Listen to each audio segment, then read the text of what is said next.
Hey there. So, wanted to do another video in the Red Pill Breakdown series. This is what actually really started, this whole thought about this series is this SZA song. I just set up my Sonos system and in my sunroom and I was just listening to this album, which I totally love the music and everything like that. But we have to understand the media, music, and all the other information that we consume on YouTube and various other platforms, and even in books, will shape and mold our minds and actually do programming to us. I'm a web developer, so I'm a front end to back end programmer or coder. Um, and there's somewhat of a difference between programming and coding. One is compiled, one is interpreted. Just, a thought. Um, and when you read things about AI and how people build AIs to um, build better AIs, so in terms of artificial intelligence, you have some companies that are trying to build an artificial intelligence that will build the next artificial intelligence. And you'll hear reports about artificial intelligence once they're booted up and they're talking to one another, they start to actually make their own language and communicate even faster, and the evolution of the AI uh, right before the sight of the human, like of the human beings that created the AI, is in some cases astonishing. It's very fast. It's almost immediate.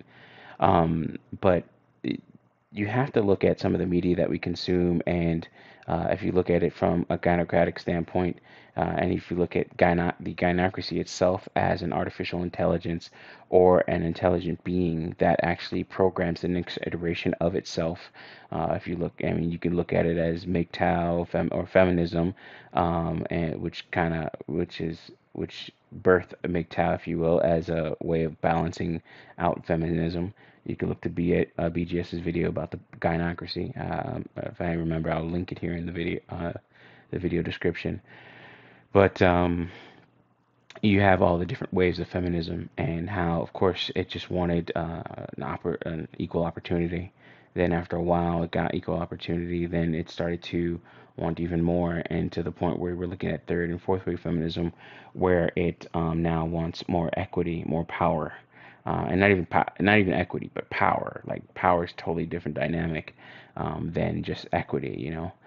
In my eyes at least, power really is more like, okay, I have equity, but now I want more just because I can get more. So it's a different mindset in my eyes, or my from my perspective and mindset.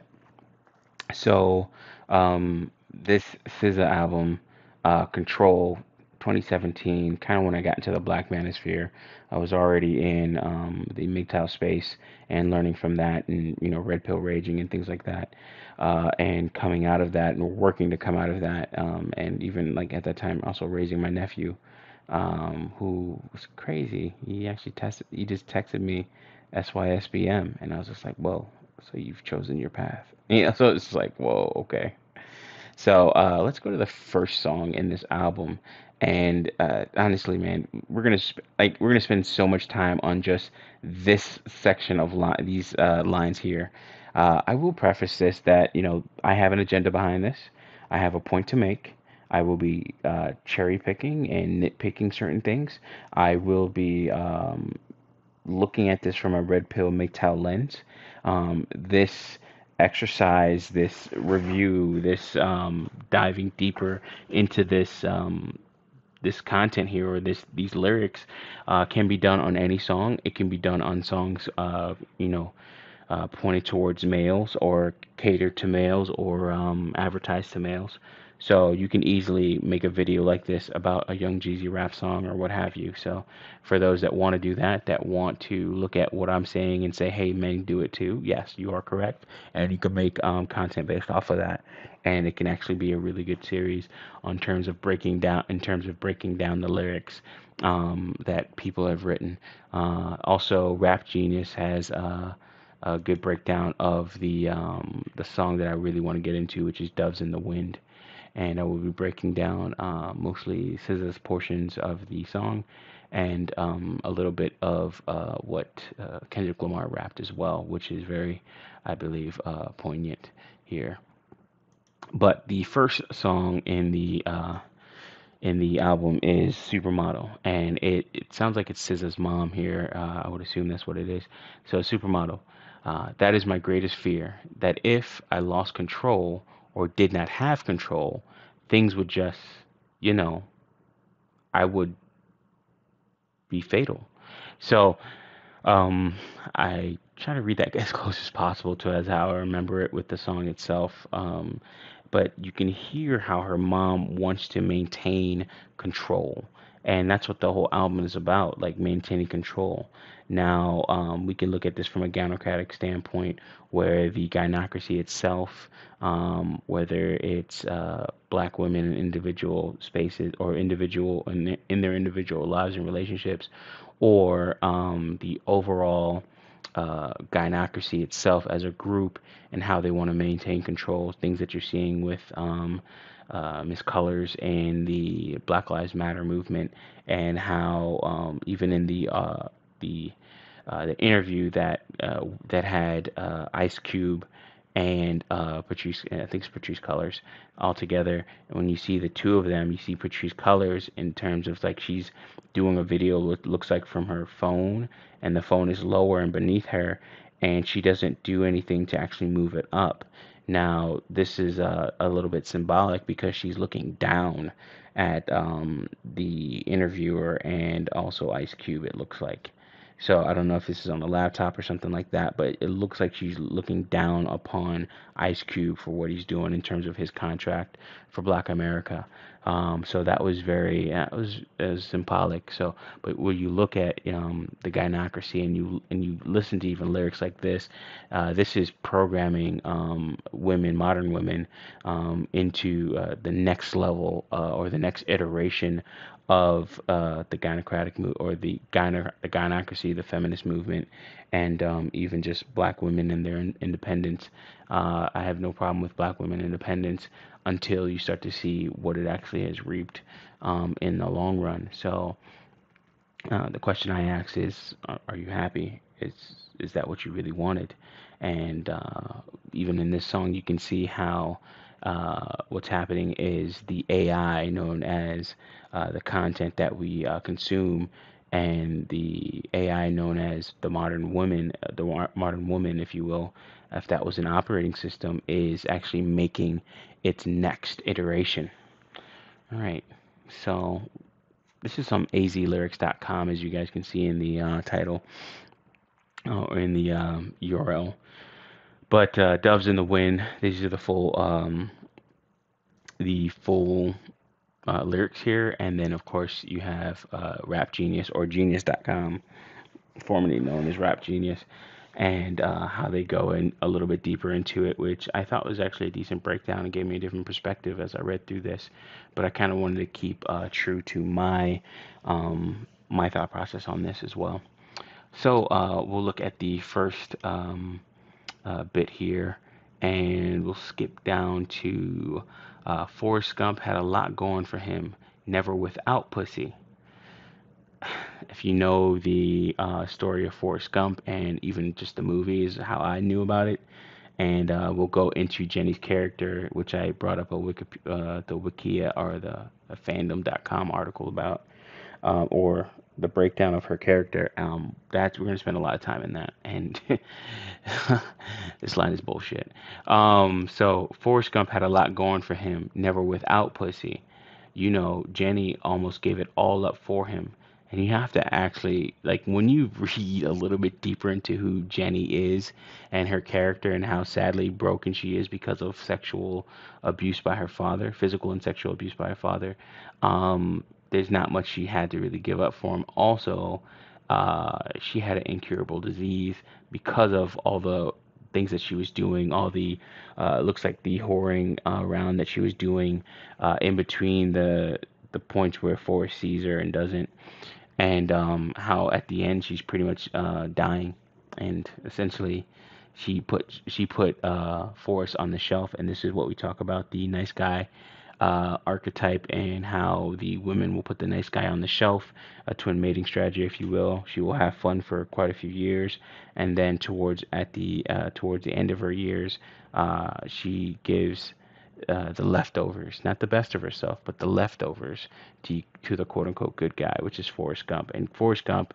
is the quintessential good guy. Like I had to look up the word quintessential, make sure I'm using it right.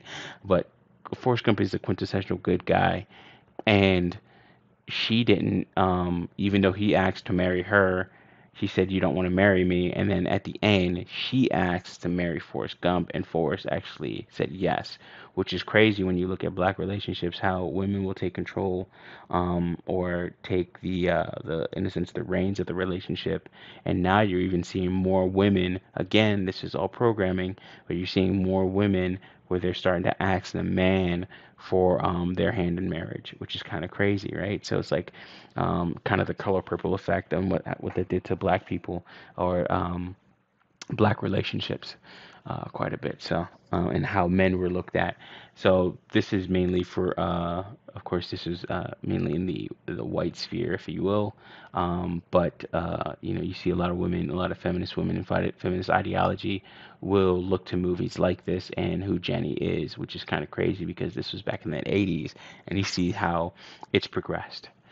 All right, so yeah, there's a lot, and we're gonna go back into this here.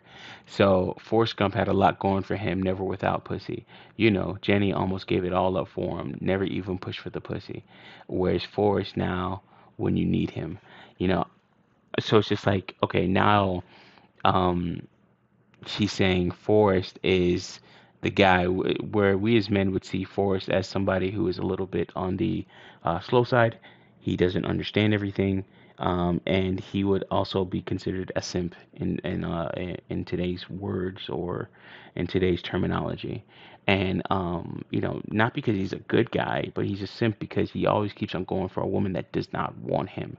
And in the end, he gets quote unquote the leftovers after she's been no, she was already abused, but after she's been, you know, she's put herself out there in terms of like the breakdown of what Jenny's character does throughout her life.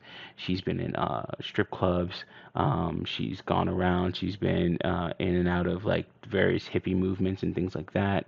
The Black Panther Party, it looks like, where she actually got abused by another man, which she probably was sleeping with. Um, you know, so it's like you see this, and she's like, "Where's Forrest now when you need him? Where's the nice guy now when you need him?" Which is kind of crazy. It's like, well, why do you need the nice guy after the fact? And if you even if you go into if we go back to SZA's what's it called out list what's it called track list here, there is Broken Clocks, which is one of my is like my favorite song on this album in terms of like the vibe and everything like that. But I've paid enough of petty. I've paid enough of petty dues. I've had enough of shitty news. All right, cool. Um, Running fast from my day job, running fast from the way it was. Jump quick to a paycheck, running back to the strip club, running back to the strip club. So that shows that might mean that, you know, SZA was a former stripper or maybe a bar girl or something like that. I want to say stripper because in one of her more recent videos, she shows where she's actually on a strip pole. Even if you look at I think it's the Love Galore video. Yeah, the Love Galore video, and that's with, I believe, Travis Scott in there. And Travis Scott, she's, you know, dancing on top of him and everything like that, very provocatively. But you know, most women will do that anyway in these videos because sex sells, right? That's just how it is. Let's see here, Broken Clocks. So running back to the strip club, I'm never going back, never going back. No, you can't make me. Never going back, never going back. They never take me. You know, it's like, okay, why would they never take you now? Like, I don't know. Okay. There's a little bit into that, and you can get more information on the Rap Genius or the Genius.com website, where they go through pretty much all of her tracks in this album. All right, so let's let's stay on this, right, and let's go look a little bit more into Jenny's character. So this is on forrestgump.fandom.com, and you talk a little bit about Jenny's past, and we'll skip around here. Definitely, I'll put the links in the description so you can read all the different articles and things like that, and all the different lyrics and stuff that I've been looking at here. Um, Her mother died when she was 5 years old. She was raised by her father, a farmer who physically and sexually abused Jenny and her sisters. Forrest being simple-minded. Okay, so one, she's coming from an abusive family or abusive father, and an abusive household, so physically and sexually. So that will break you. And it also talks about how she looked back on that later on in the scene where she actually goes back to her childhood home and starts throwing rocks at it. And even further on towards the end of the movie, where Forrest Gump says that he actually had the home torn down out of respect for Jenny because of what it actually represented in her life. All right, and then we go to the nice guy archetype, where a lot of women will think a nice guy is simple-minded. He doesn't know as much, or he won't know everything that she is doing in one way, shape, or form. So this is the kind of like I guess, the insidious nature of even these 5 lines. It's like, it's only 5 lines, 5 lines, guys. Like but it's so impactful because of what it represents and who she's talking about and the character. What's it called? The character Jenny, and it's just like, oh my God, this is crazy. All right, so Forrest Gump, being simple-minded, believed that he was simply a loving father, as he was always kissing and touching Jenny and her sisters. So it's like, Forrest didn't realize what was going on. Again, Forrest would be considered nowadays on the spectrum, if anything. And in terms of like Jenny, she rejected that multiple times and did not want to be with Forrest long term, even though Forrest had shown a great deal of love and admiration for her and also care. Because even in this actual article or post, um, it talked about how Jenny would hop into bed with him after Jenny went to go live with her grandmother, who lived next close to Forrest, and she was scared that the father would break out of jail at some point because he does get locked up. So it's like, okay, well, Forrest was good enough to sleep in his bed and be protection for you. Also, Forrest was a person that had um, childhood love and unrestricted love that was actually rejected by Jenny. And again, it's pointing to her past and how she was raised, and the brokenness of her upbringing is why she couldn't actually really love Forrest. So if we do this understand.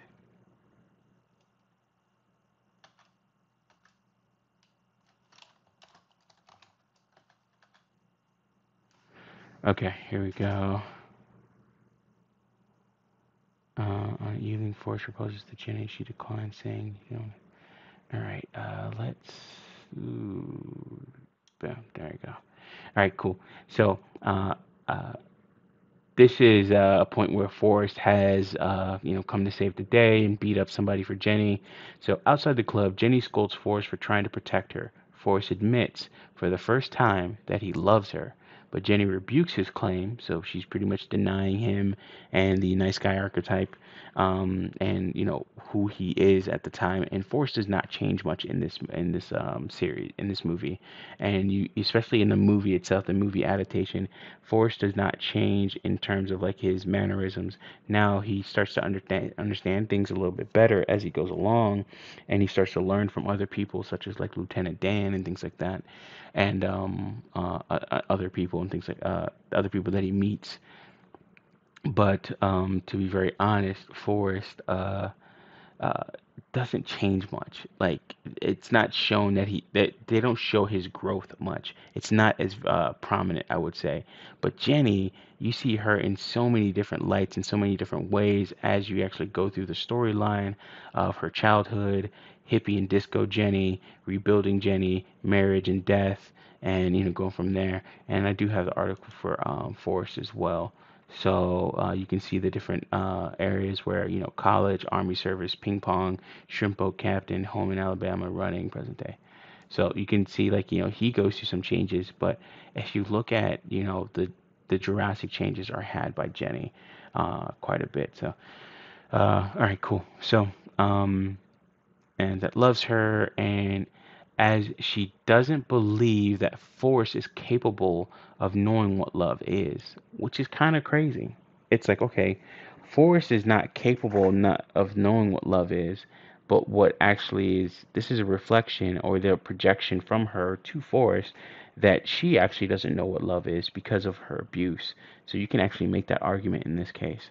So it's like, okay, she reflects on the day and uh, she reflects on the day she and he prayed to God to turn her into a bird when they were kids, and has a momentary thought of committing suicide by jumping off the bridge, but quickly changes her mind and hitches a ride from a stranger in a pickup truck.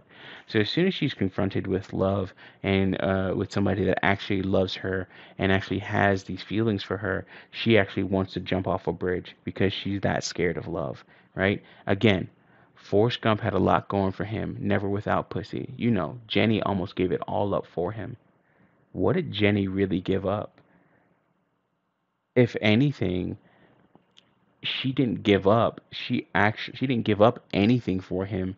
She actually um she actually denied or refused everything that everything like everything that he was giving her in the sense of like his love and everything else like that. But it's kind of crazy though. This actually spurs uh, this spurs the growth in Forrest, and makes him go off and do other things, such as his running and stuff like that. Of course, his time reflecting on his time in Vietnam and things like that. And it's kind of crazy. Jenny actually gets with him after his long run, and he's on the news, and he knows, and she knows him and stuff like that. And but this I think that by that time she has the kid, and he runs to her.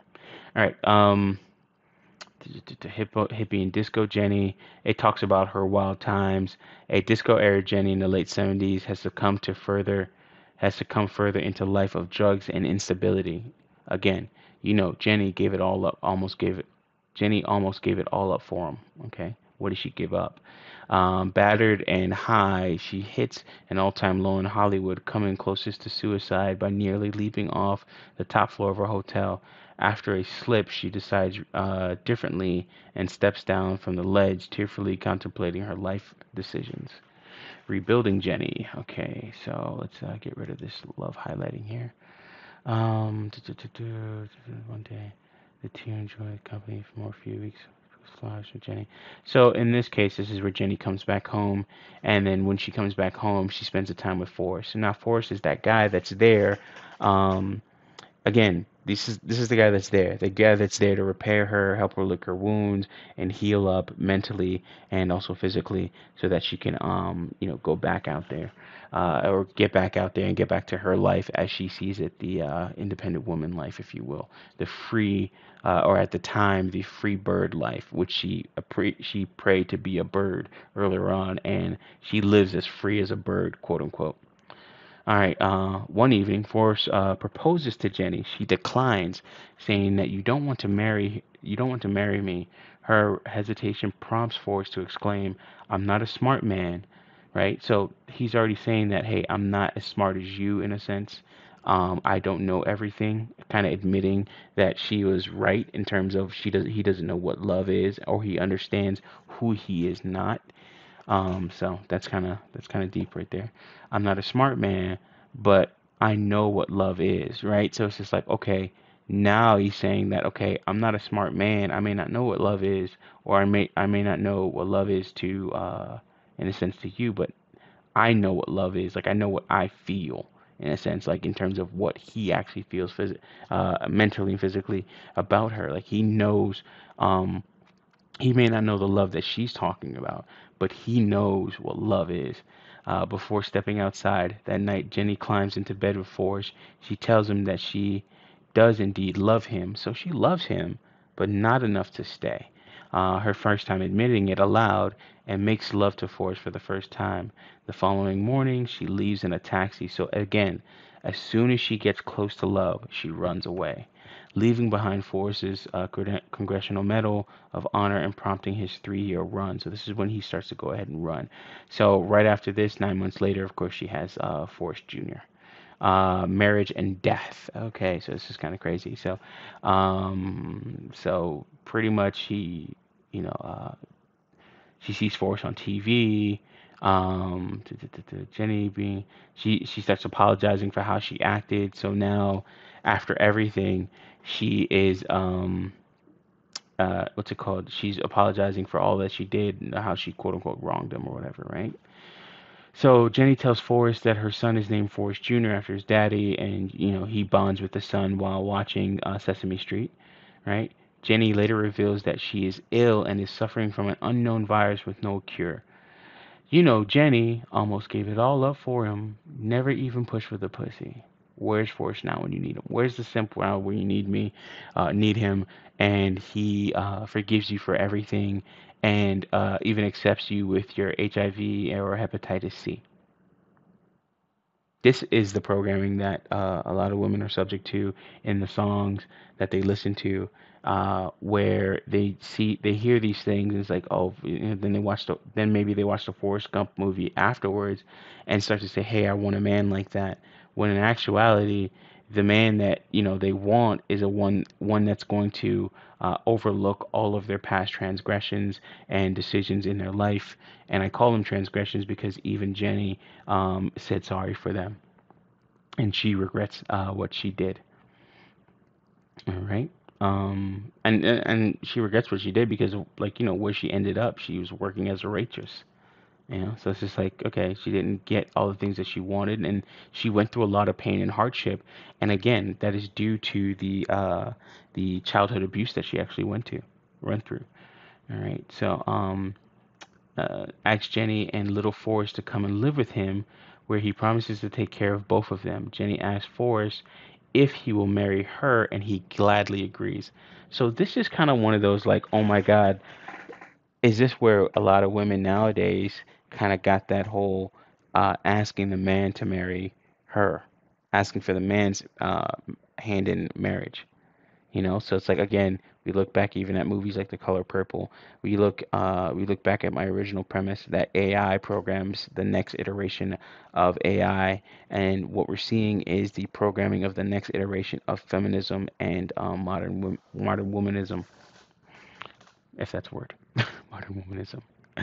All right, so Jenny asks Forrest if he will marry her and gladly agrees. The two marry soon after in a ceremony at the house. Okay. Once owned by Forrest's mother. And pretty much sooner or later, she dies, And this is where, like, he buries her under the tree. Um, this is Jenny on her wedding day, where she looks a little bit away, disheveled. She's very sick at this point. She can't stay. She can't. She can barely. Eventually, she can barely walk, and she becomes bedridden. I'm not sure if this is a scene where she's bedridden, but she can't. She can no longer. What's it called? She has given up her best years to a life of independence and freedom, if you will. Um, but the years where she needs somebody the most, this is kind of what I call the retirement plan of a lot of men, or the what's it called? Ooh, what's it called? The modern woman retirement plan, if you will, is what I'll call it in this video. But the modern woman retirement plan, where the 401k is a man that will take care of them into the latter years of their life, into the 40s and 50s and 60s and things like that. Whereas before, they could walk and run around and do all types of stuff. It's kind of crazy, especially with what's happening even here at my house, and watching my own mother and her friend, and they're just talking about getting old. It's kind of crazy. So. But you're seeing where that retirement plan, she was able to cash in on it. And essentially, Forrest Gump was the shelved dude, the dude that was put up on the shelf and made to sit in vinegar or pickle over years. And eventually, she was able to take that Forrest Gump off the shelf, open him up, and enjoy him. After he built an empire, and or a shrimping empire, and even supplied what's it called? Think Bubba Gump. Um, even supply Bubba Gump and his family with riches and things like that. All the things that possibly he may not have done, if Jenny actually just stayed with him, and it probably would have been happily ever after. But all the things that he did, and he possibly did at so he could actually be a quote unquote better man, better person, more intelligent person for somebody like a Jenny. It's kind of crazy, but Jenny almost gave it all up for him. Never even pushed for the pussy. Where's Forrest now? Forrest now when you need him. Forrest has always been there for some of these women, and they just never want to realize them. They never want to take them seriously. I've even had that personally. Um, and it was kind of crazy where the woman talked about it. She was like, a lot of dudes put me on the shelf, and I thought that struck me as very odd and very impactful, and it was kind of crazy because she did the same thing to me. So that's something that I've seen. So when they say who hurt me, well, we'll just point to that woman, right? I'll admit I was hurt, but uh, the pain and anguish or the experiences is a nicer PC word way of saying all of that. But the experiences that I went through have shaped me and quote unquote made me a better person in a sense of like learning who is who and who not to invest into in the long term. So now I can quote unquote make a better decision and better choice, and also even help others as well. All right, cool. So we'll go on to the next. We're going to the last bit of this here, and I think we can go through these, and I'll give you my thoughts. But these five lines are very important. They're at the beginning of it, and it's crazy because there's so many archetypes in that. Um, the free bird, the independent woman that had freedom, and then the independent woman that later on, uh, you know, what was now a single mother and then went on to pull the person that had always been there, always licked her wounds, always helped her to recover and rebuild, and she was able to come back to him over and over again. And eventually he took care of her into death, and he didn't even get all the best years in a the quote unquote best years of her. So it's like that's kind of crazy. One thing that's very important is what Kendrick Lamar says: niggas will lose their mind for it, wine and dine for it, or wine for it, dine for it, pussy, spend time for it, see no colored lines for it, meaning dating outside of your race, double back double back handicap and go blind for it. So double back, going back to the woman, and go double back handicap. So I think they just would handicap themselves, or I don't know if it's like double back handicap. I'm not exactly sure what that means. So that's a little bit over my head on that one. Go blind for it, right? So they'll lose their minds for it in terms of they'll lose their sight and everything else like that for it, or in terms of like ignoring the red flags, or even possibly getting some type of physical harm. We can go to that extreme, but that's not what it means. Um, Pussy got endless prisoners, right? So pussy always like you have all these women that have in a sense trapped men to a certain extent. Pussy always revenging her, so pussy always going back. Pussy is calculating, so he's also giving power to the pussy itself and what it actually can do, and how it actually jails men, and how it has power over men, and how it's also smarter than men. And good pussy is rather dangerous, and how dangerous it is to men, in terms of finding vulnerabilities in these men. And pussy can be so fictitious. Yeah, fictitious. The heavy, yeah, yeah, fictitious. I bet that's fictitious. The heavyweight champ, Pussy is so undefeated. Let's amen to that. So it's like, okay, this Pussy has the ability to take out a man at any point in time. We've seen this with many cases where a woman could lie on a man, or a woman can actually start intimate partner violence, and the man can actually go down for it, and in a sense via cops being called or something like that, or intimate partner violence or proxy violence, because the woman calls in her brother, cousin, or someone else, or the other man to actually beat up another dude. And then what's kind of crazy is like, let's amen to that. So he's putting the quote unquote pussy up on a pedestal to the, well, he's already been putting the pussy up on a pedestal. Now he's putting it up on a pedestal that is religious. And he's saying, okay, we should be praying to it, bowing to it, and doing things like seeing it as a religious deity or as something that has a higher power than us. Even though the seed itself is the seed that is planted within the egg comes from the man, and the two share a bit of the power that comes to it comes with creating life. So, and then of course, even if you go back into the into the genesis of humanity in terms of the Garden of Eden and how the woman was created and how she's created from the rib of man. So it's kind of things like that. So it's like, okay, you're for you're forgoing all of that, making a biblical reference by saying amen, in a sense, but then you're ignoring or just glossing over the fact that, hey, the woman came from a man, biblically speaking, right? So it's kind of crazy, right? And this is again the programming the next iteration of the fuckery, the feminism, the independent woman, the modern woman, in terms of operating system. You can never trivialize pussy, but a dumb nigga like you would try it, pussy, right? So it's like I say this all the time. You could buy a bad bitch for $100 or less than $100 in some cases. I've talked about how I've bumped off a chick for $30 in a ride across town. Like I've done that. Like, and it was actually pretty good. I ain't gonna lie. I don't trick as much as I used to. But even back then, it's like, okay, if I put a price tag on pussy and put some type of value to it, a woman would be like, okay, you're trivializing and putting a monetary value on pussy, and it's just like, well, yeah, there is one. I mean, we can actually put a value on a woman's pussy, if you will, and or actually women put value on their pussies themselves because of what they want in terms of material, actual materialistic things, items, cars, clothing, homes, or what have you. And but when you ask them what they offer besides that, it's there's not much there. So there's also that. So there's a lot to that in a sense. Um,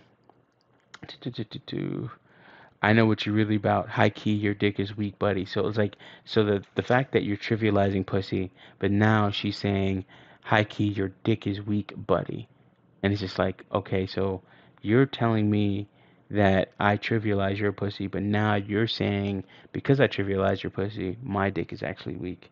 Some people can look at that as projection. It's like, okay, your pussy is actually weak, so you're going to project that my dick is weak so that you can actually knock me down a peg in a sense, right? And it's like it's only replaced by a rubber substitute. We ain't feeling you. So that's in a sense women taking back power and taking back their own sexuality to where they're saying, okay, I can replace you with something rubber. But when a man does it in terms of replacing her with either a prostitute, a real doll or something like that, which I'm not into the doll thing. I could just buy a chick if I wanted to, in a sense.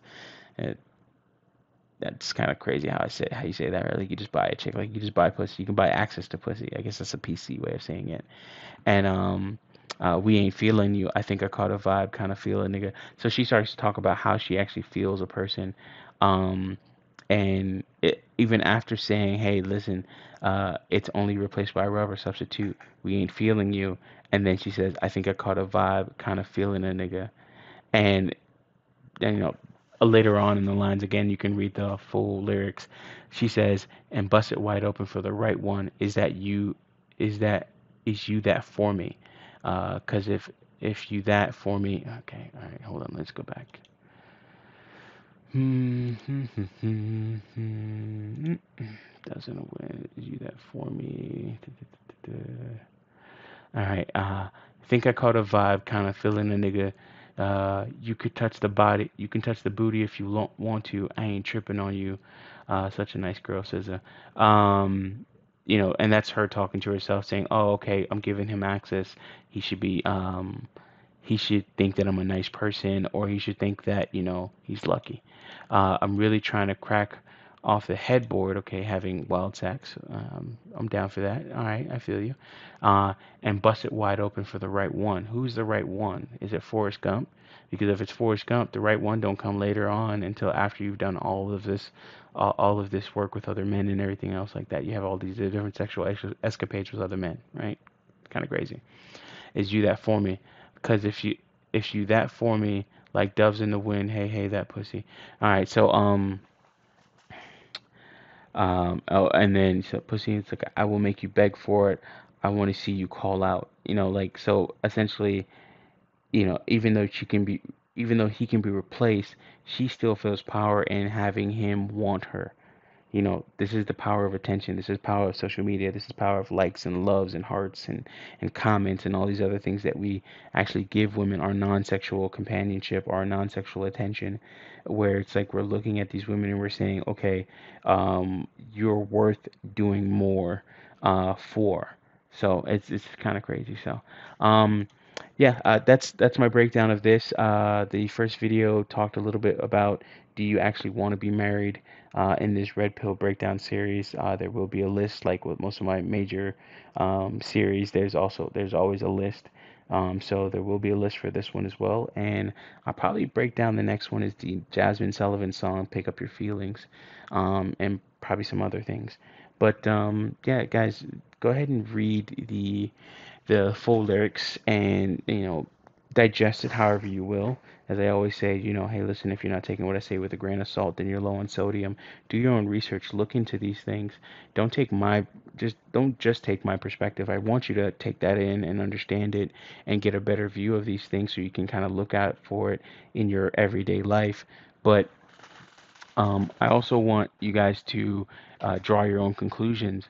And maybe it's not that serious. I think it is. And I think this is actually social programming, or what I like to call emotional programming. And this emotional programming is going to, it, or has actually caused a lot of pain, discord, chaos in the relationships that we as Black people go through on a regular basis, or um, what's it called? We are part of, and we come together for on a regular basis. So it's kind of, this is one of the things where I'm looking at it and I'm like, whoa, there's a lot into this, and there's a lot into what we do on a regular basis with one another, and how, um, what's it called? How we really should be looking at this, or how we really should be looking at the media that we consume on a regular basis. All right, so this video is about 42 minutes. I might do something to actually speed it up, and you guys won't know about it uh, until you get to this part of the video. But I don't know if I'll cut it in half or cut it down so it'll actually be a lot shorter. I might just speed up all my talking, everything else like that. All right, cool. As always, thank you guys very much for listening, and I hope you got something out of it. If you have any contradictions or issues with what I said, put it in the comment section. Make an analysis of the video that you would like to make, and even make an analysis of other videos that would actually influence men. I believe it actually will be good, and we can actually look at it and say, oh, okay, there's problems on, not just say problems on both sides, but realizing women actually realizing the men and what they're doing and how these men are quote unquote broken, and what the men that they actually are with are raised in, and why they're having a hard time finding somebody, and why they think they need to be independent. There's I don't want to be fair and balanced here, but there's fault on both sides. But this is what I see from a red pill MGTOW perspective. All right, peace.